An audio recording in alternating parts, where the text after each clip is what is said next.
The Collegian News, with news anchors Corey Aiken and Samantha Ruiz. This is your weekly webcast update. UT Brownsville's reduction in force has spurred a lawsuit. And a student employee wonders if he'll keep his job after UTB and TSC separate. This and more coming up after this. The Collegian News is brought to you in part by the Dean of Students Office.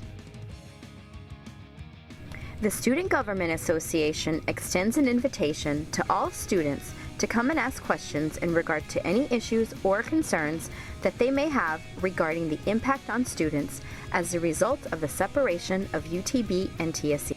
Representatives of each institution will be available to answer questions from 12 p.m. to 2 p.m. Wednesday, May 1st at the Student Union Gran Salon. For more information, contact Carla Lozoya at 882-5877. Hello UTB TSC students, welcome back to the Collegian News. I'm Samantha Ruiz. And I'm Corey Aiken, bringing you this week's top stories. A faculty member who received a termination notice as part of UT Brownsville's reduction in force has filed a federal lawsuit against President Juliet B. Garcia and other university officials. Assistant Master Technical Instructor Susan Mills filed the lawsuit April 22nd, seeking to get her job back. For more on this story, read this week's issue of the Collegian. A student employee of the Rec Center is worried about the future of his job and others as the UTB and TSC separation draws near. Chase Sunt voiced his concern during the Student Government Association meeting last Tuesday. With more on this is reporter Alex Rodriguez. UT Brownsville students are asking whether they will be able to use or work at the Recreation, Education, and Kinesiology Center, a building owned by Texas Southmost College, and whose maintenance and operation is funded by student recreation fee. It is TSC property, and right now in the fall, it might not be allowed to be used by UTB students. I want to bring up the issue about seeing if we can work together with TSC to see if we can allow the rec center facility to be used by both institutions. In an interview last Friday, TSC President Lily Tercero said nothing has been set in stone regarding the rec center. We are still working on a lot of the transitional pieces of this process, so we haven't made a decision regarding the rec center yet. We should have these items resolved I'm thinking by the end of May, without any question. So as soon as we have information, we will definitely share it.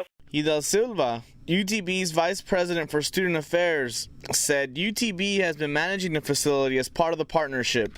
There's going to be a Board of Regents meeting soon, early in May, of which, decisions will be made important decisions will be made regarding, the location of this campus, and then specifics about the decisions regarding buildings and facilities. But we've been managing it, right, as part of the partnership, and all students have been using it, right? So I don't know moving forward. I think it will depend on the outcome of the early May meeting with the Board of Regents. Campus Recreation Director Arturo Olague said, "Well, the only thing that we know for sure is that TSC is going to assume management of the facility come September 1. The Rec Center, which opened in May 2009, is used by more than 60% of the student population here at UTB, Sundit told the SGA. Currently, UTB TSC students are charged $75 per semester to use a 150,000 square foot facility. Its construction was financed by a fee and a bond approved by TSC district voters in 2004. The center also houses the Health and Human Performance Department. We currently have about 80 student employees employed with us, with campus recreation, and then full-timers. There are 3 professionals and 1 secretary. The Collegian asked freshmen Juana Gonzalez and Catherine Laura about the possibility of losing access to the rec center. It'll make us really mad. It'll make me mad because since UTB and TSC were at first united, well then they should make an exception with the rec. Yeah, I think we should share it. For the Collegian News, this is Alex Rodriguez. The Bougainvillea Ball King and Queen were crowned last Saturday night. A separate video of that event will be posted later this afternoon at utbcollegian.com. Students celebrated Earth Day with various activities on campus. Kayla Contreras was there. Students rode bicycles, bought organic food, and learned how to take care of the environment during the university's observance of Earth Day. More than a dozen organizations and businesses participated at the event, including the Student Government Association, Keep Brownsville Beautiful, and United Brownsville. Ruth Wagner, a Brownsville farmers market vendor, sold herbs, cookbooks, homemade organic banana bread, jewelry, and herbs. And I think students should learn a lot more about the environment, about the earth, and the fact that global warming is real. And if we don't all change the way we live, there may not be human beings on this planet. The planet will be here, but we might not be on it. Victor Hinojosa, a sophomore biology major, made plans to carry out what he learned on Earth Day. In my backyard, there's always been that one patch of dirt that we're always saying, we're going to plant like a little tree there, like a little rose bush, something pretty. So I'm thinking this Earth Day, maybe I might just like plant a little tree there, bring oxygen to the earth or something. Philip Coronado and Laura Montes won the drawing for a bicycle, and San Benito band Los City Boys performed rock classics. Student Life sponsored the event. Whenever as an institution we host a big fair of this sort, it definitely reminds the community, about the importance of the environment and being aware of the surroundings. I think, students and staff, faculty get so tied up with just their daily routines, class, preparing assignments, working with each other, that we don't forget to, just take a moment and see what other issues are impacting us. And I think, sustainability is one of them, and being aware of that. So I think part of our event highlights that and reminds people to be aware of issues impacting the earth. For the Collegian News, this is Kayla Contreras. What's on the minds of students? Here's Alex Rodriguez with this week's segment of I Think.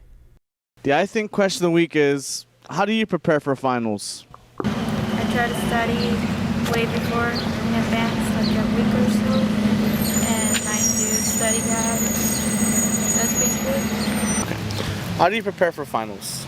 Well, I study and I review.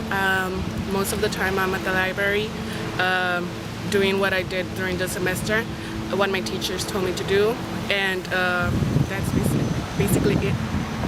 Okay. What I do for finals mainly make time, like instead of going out or wasting time, get in the study group, and started reading books, take out my notes, probably contact the professor to clear out the points I did not totally understand in class. For the Collegian News, this is Alex Rodriguez. UT Brownsville is evaluating the College of Education Student Mentor Program. Associate Professor Kathy Bussert-Webb, who conducted the evaluation last Wednesday, said the grant program offers UTB students an opportunity to mentor students attending 9 elementary and middle schools in the Brownsville School District. The program, which is funded by a $15 million grant from the Texas Education Agency, helps children who are identified at risk with academics and the use of technology. That includes creating websites and playing educational video games. The program Evaluation Student Career Services presentation was held last Wednesday in Salon Casia, with 6 UTB pre-service teachers from the College of Education attending. Here's Michelle Espinosa with the Sports Roundup. Can you please tell us how the women did at conference? The women played well at conference. Overall, they came in second place out of 6 teams. We were tied for second after the first day, and we felt like we had a chance to win going into the second round, and the women played very well. Who scored the best individually for the UTB women's team? Eleni Moreau shot 75-80, which gave her the second place medalist. She was 2 shots behind the eventual winner from Northwood University, and Veronica Vasquez shot 79-80, and she came in 4th place out of the whole tournament. Northwood University won their tournament with a final score of 651. Today, the UTB TSC's men's golf team is in Houston competing in their Red River Athletics Conference tournament. Scores were not available at press time. In other athletics department news, the UTB TSC's women's soccer team has signed 4 new players for the fall 2013 semester. We spoke with women's head soccer coach Nick Bajaktarovich about his thoughts of the new recruits. Really exciting time. Of course, we just signed Dariela Cepeda yesterday. She's a standout from Lopez High School. And then earlier last week, we also announced the signing of 3 international recruits. So far, our plan is to complete this recruiting class with 10 total players.